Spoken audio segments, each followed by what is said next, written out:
Welcome to the Real Estate Syndication Show. Whether you are a seasoned investor or building a new real estate business, this is the show for you. Whitney Sewell talks to top experts in the business. Our goal is to help you master real estate syndication. And now your host, Whitney Sewell. Are you a new or sophisticated investor wanting to learn how to operate a successful syndication business? For life-changing training from the nation's leading syndication expert, my friend Vinny Chopra has the training you need. Text LEARN, L-E-A-R-N, to 474747. This is your daily real estate syndication show. I'm your host, Whitney Sewell. Today, our guest is Tyler Chester. Thanks for being on the show, Tyler. Thank you so much for having me, Whitney. Tyler, you may recognize that name if you've been listening to the show very long. He was on show WS 198, and I would encourage you to go back and listen to that. Tyler's a coach, a personal coach to many people, and he helps many people in their business and just lots of self-improvement, and he's really good at that.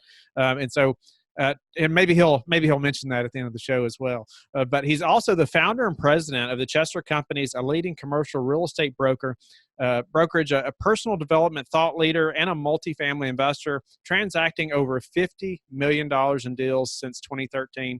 Tyler's passion is designing lives of fulfillment through personal growth and real estate investing for his clients, his partners, and the people he influences. Tyler, appreciate you again being on the show, and just the discussion, our focus today, you're an expert in, and I look forward to getting into that, just that the brokerage, what that means, who you are, and what, just your side of the business compared, and that relationship with people that are syndicators or looking for real estate. And so, but give the listener, a little bit about who you are again, what your focus is, and let's dive in. And again, listener, you can go back and listen to 198 to learn a lot more about Tyler, but let us know who you are. Well, so thank you so much for that. And, one of the beautiful things about being in the real estate business is that you can be very dynamic. And that's one thing that I seek in my life is being dynamic. And, I think the topic of our discussion today is along the lines of real estate brokerage. And I work with investors, all around the country as well as internationally, acquire and dispose of income producing assets in Kentucky and Indiana. And I'm located in Louisville, Kentucky. And, we've got a great market that we've been seeking, tremendous amount of yield that has been compressed over, the past several years in terms of, such a growing economy. But, it's been great for me to be able to build relationships with syndicators, fund managers, active investors, passive investors. And really, we do focus mostly on multifamily. And that's kind of a brief introduction of what we do on the brokerage side. Awesome. Tyler, so, get us started as far as, I'll say this too. Tyler and I were just talking, and I was just taking some calls earlier right before this interview, and a specific question from somebody that's getting into this business is how to build that relationship, with a real estate broker, with somebody, that's in that space, when you're just getting started. And so, Tyler, give us, I guess, help us to get started, for the listener who's pursuing that right now. Obviously they're looking for deals, and it's not like there's an abundance of great deals at the moment, so, but we heavily rely on somebody like yourself, when we're looking for those deals. Right. And so, help us to know how to approach somebody like yourself, the first time. And we're just getting into the business, or maybe we've even had a successful business or a career doing something else, but we're just now pursuing, say, multifamily, apartment complexes. Mm-hmm. Yeah. And I mean, honestly, if you look at it, right, like right now in this point in time in the market cycle, it is, we're looking at supply and demand, and there's a low amount of supply and there's a heavy amount of demand. So you've got to take that in consideration as an investor. And you have to also consider the perspective of brokers that you may or may not be dealing with, or brokers that you want to get on their list. You want to get, you want to be on their kind of radar as someone who, is willing and able to close a transaction. And so I think that's the first thing, is to have a full perspective of the reality that, most of your brokers that are doing a lot of transactions are extremely busy right now in this market. I mean, there's a huge amount of demand. They're looking for deals, they're building relationships, they're putting deals in front of people who they know have proven, to be able to transact. And so you have got to have that in perspective of, okay, I've got to be able to act quickly. I've got to be able to be knowledgeable.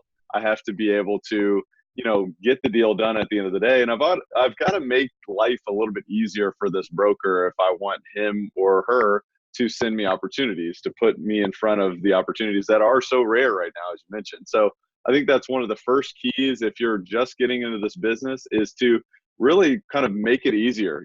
Don't just be easy to do business with, I think is one of the very first steps that you should, take for any type of business, but particularly in this market cycle when there's so much competition, to set yourself apart from other buyers is to really say, all right, I'm going to be able to analyze this deal very quickly. I'm going to be able to get you clear and concise questions so we can follow up. And we're going to get closer. We're going to move forward. We're always going to be moving forward towards a transaction, which brokers are paid on transactions. So you've got to have that perspective. I think that's one of the first steps for a new buyer in this market. All right. So a few things, you mentioned there, just want us to dig in a little bit. So obviously, you were talking about, though, think about the perspective of the broker, and that's really good, right? I mean, we need to think about, obviously, how they're getting paid. They want to know who their buyers are, right? I mean, that's how they make their money. That's how they're putting bread on the table. And Absolutely. Getting on their buyers, quote, buyers list, right? Or at least being in your mind, so like you get this deal or a seller contacts you, you contact him, whatever, you're starting, this property's for sale. I want to be the person you think of, right? Right. I want to be that person that, you have my cell phone number and right then, like, you're like, okay, I'm going to call Whitney right now and see if he's interested in this deal. Like that's where I want to be on your list. Right. And so, help us to get there. And even though, I think it's important to understand it's not going to happen in the first week that we meet probably, but I want to be on that track to get there. And I want to help the listener to get to that spot, where, somebody like yourself has their cell phone number and knows them as that buyer.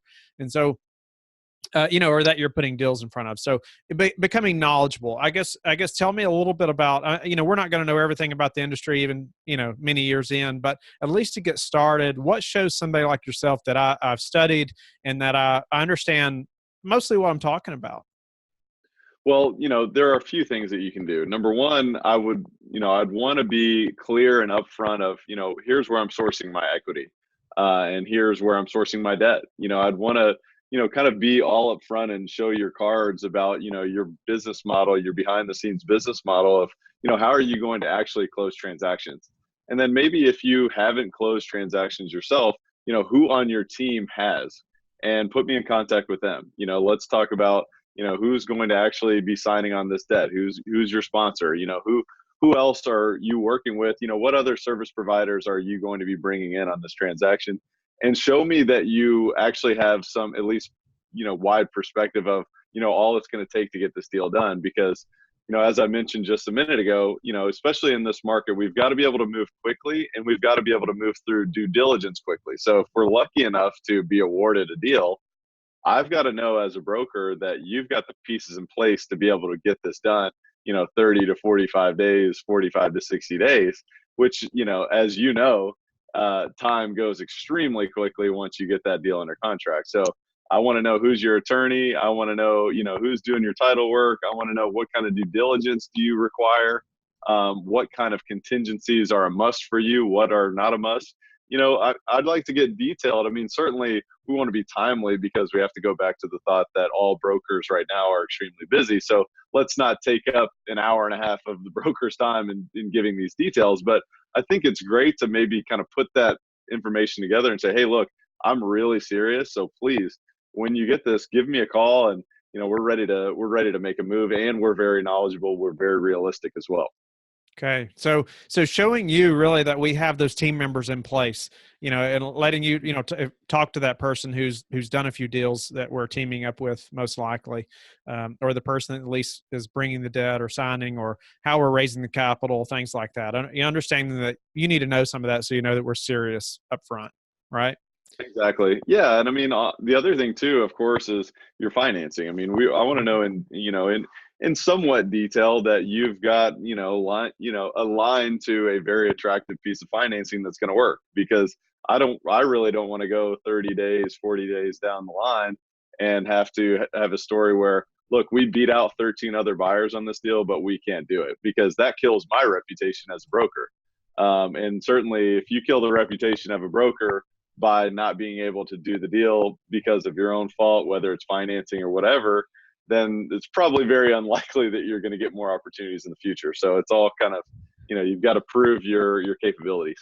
And that seller is like, they're trusting that you're kind of helping them through this process as well, right? And if it doesn't happen, it kind of puts a black eye on you to them, doesn't it? Well, the other thing too is that a lot of times buyers can piggyback on the credibilities of brokers.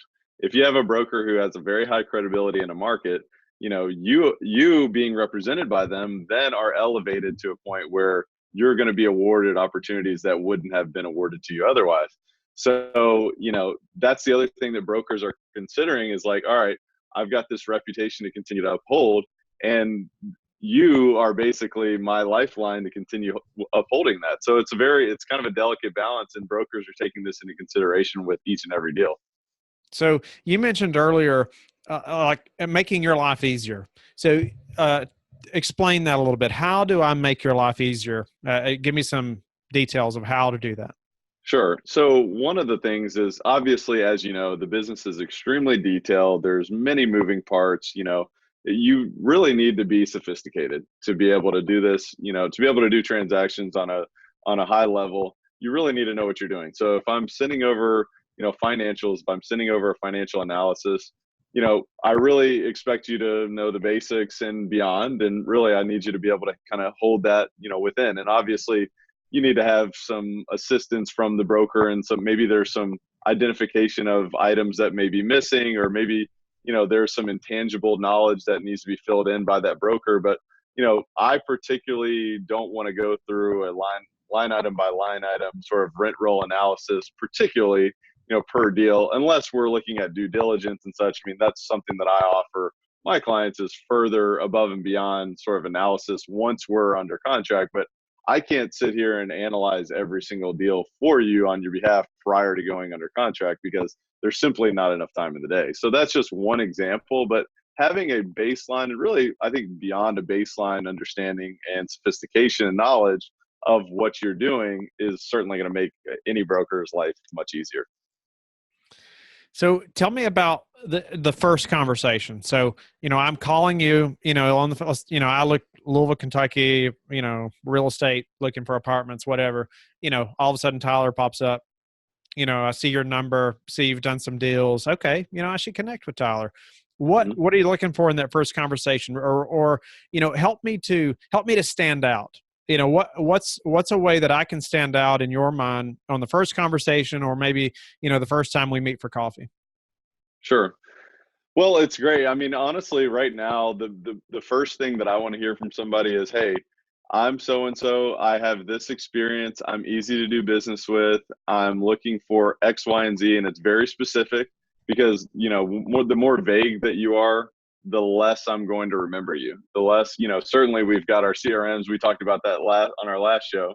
Is we've got our CRMs, we've got our note-taking systems where we're taking down the proper information. However, if you're saying, hey, I'm looking for 100 to 300 units in Louisville, send me everything you got, that's probably not going to stick out to me when that 125 unit B class deal in X, Y, and Z submarket came up, because you were 100 to 300 units. That's not specific enough. So I want you to be specific.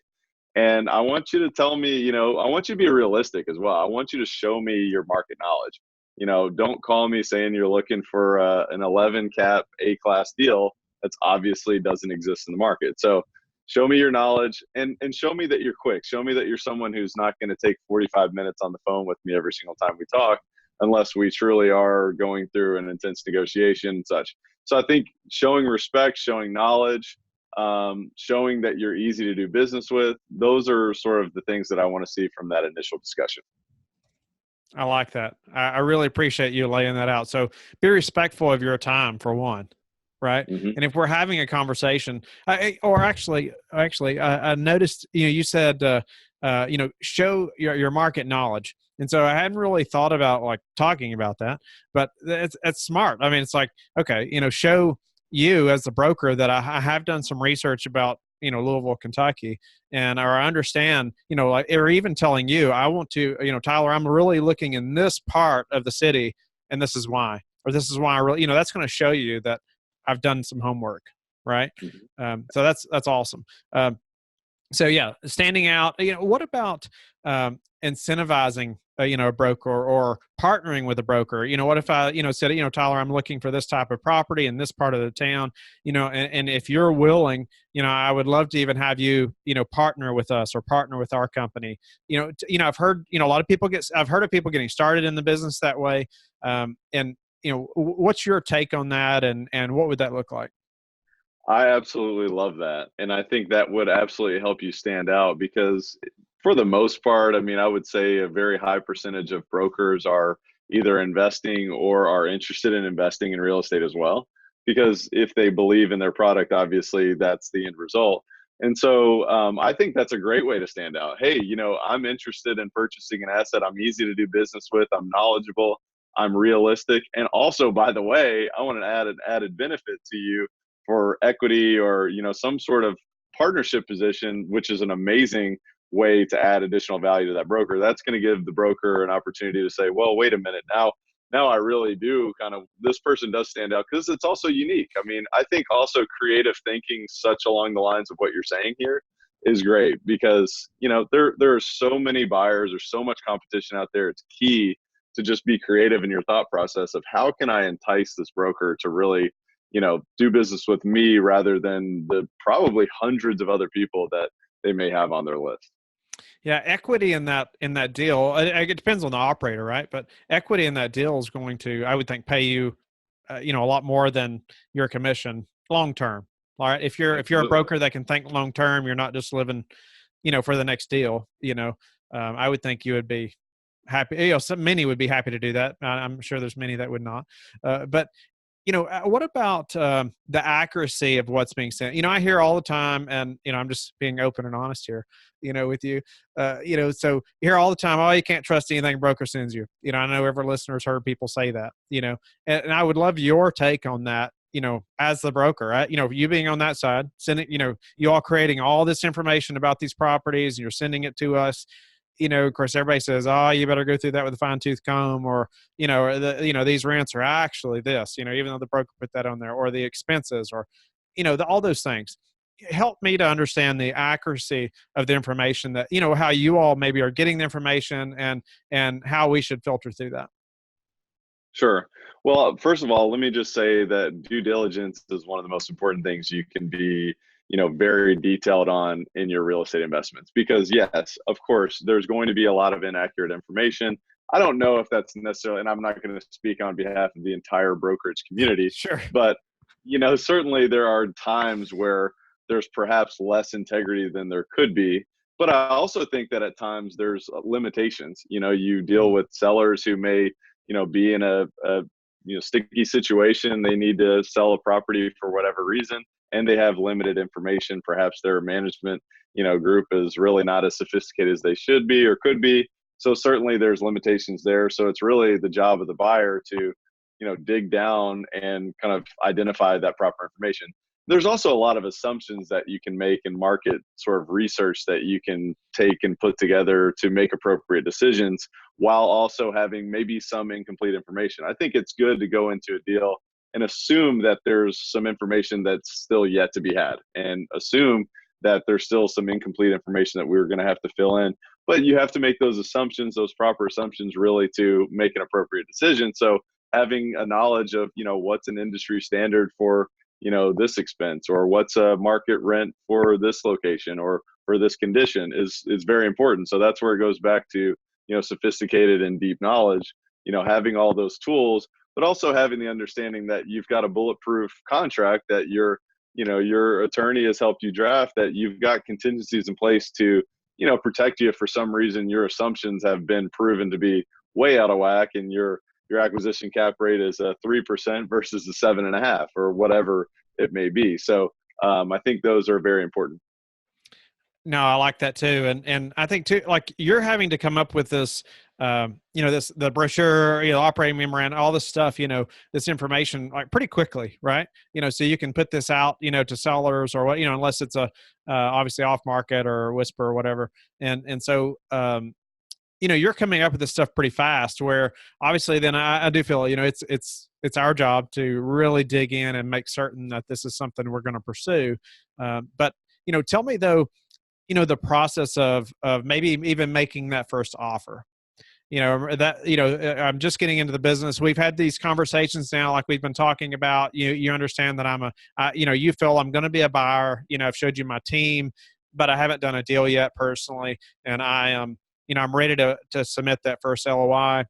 Tell me, what's gonna help me to be selected, or be awarded this opportunity over somebody else, even though I haven't done a deal yet. Or, we've done these things. We've talked about the team, but I guess, help me through that process to the listener that's in that spot. They're looking at deals, and they're just kind of on the teeter-totter of, do I start submitting LOIs or not? hmm Well, it's a great question, and I mean, there are creative things that buyers do.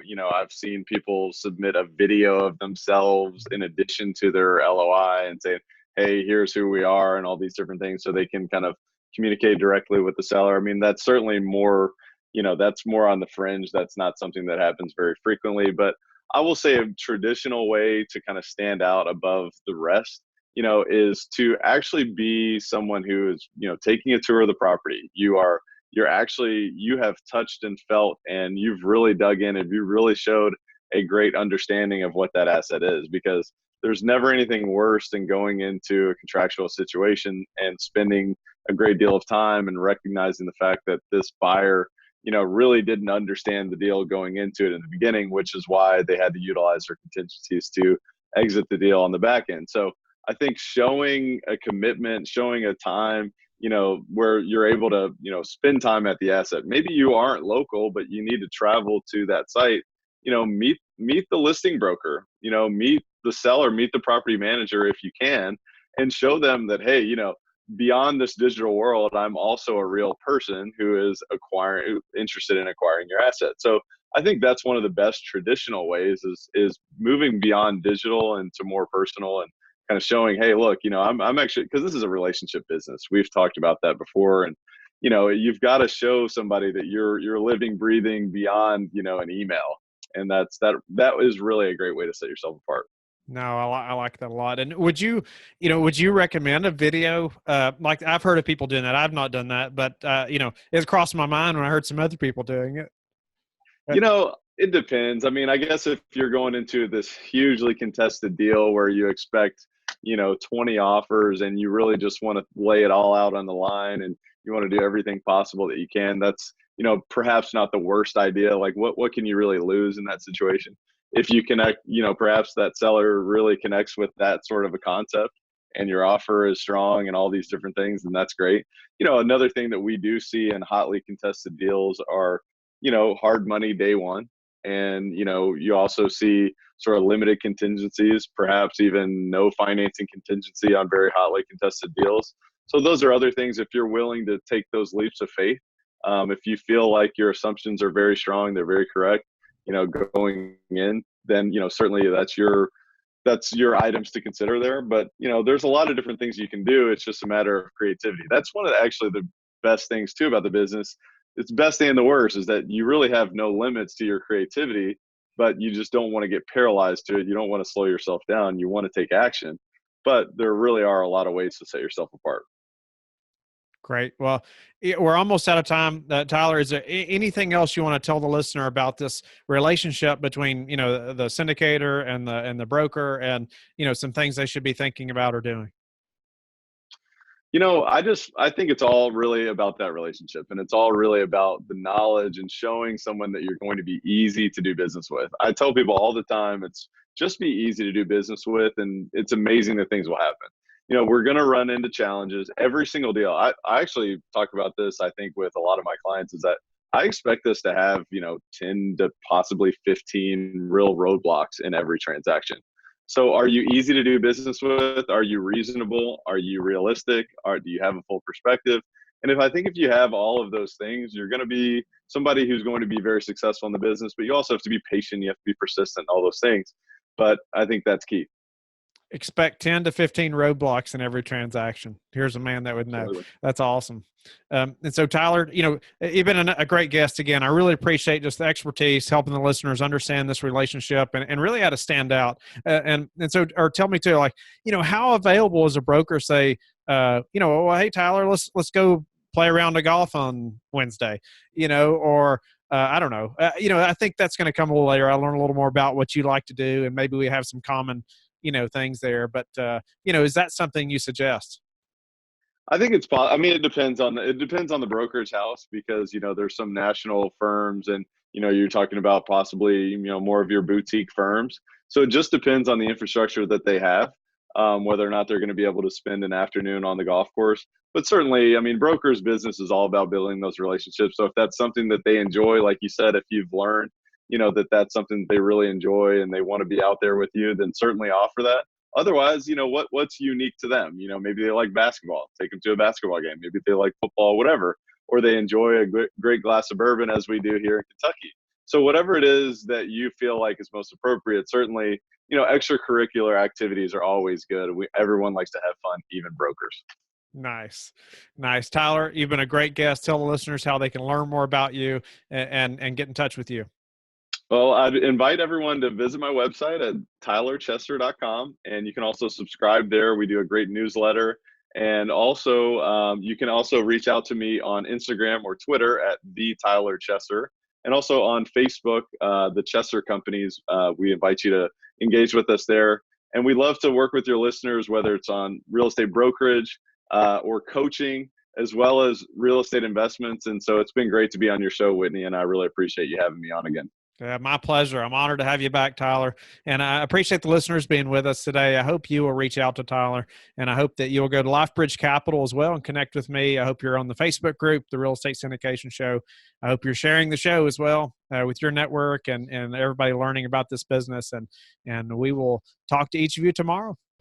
Thank you for listening to the Real Estate Syndication Show, brought to you by LifeBridge Capital. LifeBridge Capital works with investors nationwide to invest in real estate, while also donating 50% of its profits to assist parents who are committing to adoption.